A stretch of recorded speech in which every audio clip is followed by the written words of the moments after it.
Kisah Inspirasi Iman. Hari ini, tanggal 13 September, Santo Yohanes Chrysostomus. Jika Tuhan memberimu kuasa untuk membangkitkan orang mati, Dia akan memberikan jauh lebih sedikit daripada yang Dia berikan, ketika Dia memberikan penderitaan. Dengan mukjizat Anda akan menjadikan diri Anda berhutang kepadanya, sedangkan melalui penderitaan Dia mungkin akan berhutang kepada Anda. Dan sekalipun penderitaan tidak mempunyai pahala lain, selain mampu menanggung sesuatu demi Tuhan yang mengasihimu, bukankah ini pahala yang besar dan pahala yang cukup? Siapapun yang mencintai, memahami apa yang saya katakan, Santo Yohanes Chrysostomus. Lahir di Antiokhia, tahun 347, Santo Yohanes Chrysostomus, bermulut emas, mungkin adalah pengkhotbah terhebat dalam sejarah gereja. Demikianlah nama yang diberikan kepadanya, dan Bapak Gereja Yunani yang paling terkemuka. Dia dibesarkan di Antiokhia, menerima pendidikan Yunani klasik yang sangat baik, dan setelah bertemu dengan Uskup Suci Meletus, dia memutuskan untuk mengabdikan waktunya mempelajari karya keagamaan dan kitab suci. Dia menerima baptisan setelah 3 tahun belajar, dan berangkat ke padang pasir untuk menjalani kehidupan pertapa sebagai seorang pertapa. Penderitaan ekstrim menyebabkan kesehatannya rapuh, dan dia kembali dalam kondisi tersebut ke Antiokhia setelah 2 tahun pemulihan, dan mengabdikan dirinya untuk belajar menjadi imam.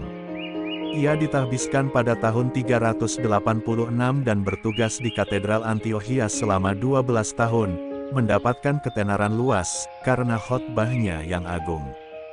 Pada tahun 398, ia diangkat menjadi Patriark Konstantinopel, dan dengan cepat menjadi sangat populer di kalangan umatnya. Melalui teladannya dalam berkhotbah, dan keberanian di hadapan kekuasaan kekaisaran, yang korupsi dan dekadensinya tidak pernah ia hindari untuk dikritik di depan umum. Sikap ini tentu saja membuat Permaisuri, Eudoxia dan juga Theophilus, Uskup Alexandria, menjadi musuh, yang menghukumnya atas tuduhan palsu pada tahun 403. Dia diasingkan ke Armenia di mana dia terus memberikan pengaruh besar di gereja timur melalui banyak suratnya. Dia diasingkan dari Armenia ke tempat terpencil di sepanjang Laut Hitam. Dia meninggal dalam perjalanan pada tahun 407 di Pontus. Kesehatannya yang buruk tidak mampu menahan kerasnya perjalanan itu. Pada tahun 438, Kaisar Theodosius II dari Konstantinopel mengembalikan jenazah Yohanes Chrysostomus, dan melakukan penebusan dosa atas dosa ibunya Eudoxia. Banyak tulisan Chrysostomus, khususnya homili dan komentar terhadap Injil, masih ada dan memberikan pengaruh besar selama berabad-abad.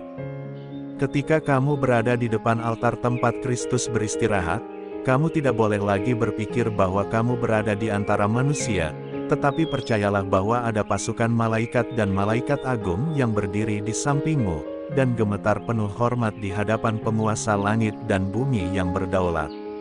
Oleh karena itu, ketika Anda berada di gereja, beradalah di sana dalam keheningan, ketakutan, dan rasa hormat, Santo Yohanes Chrysostomus.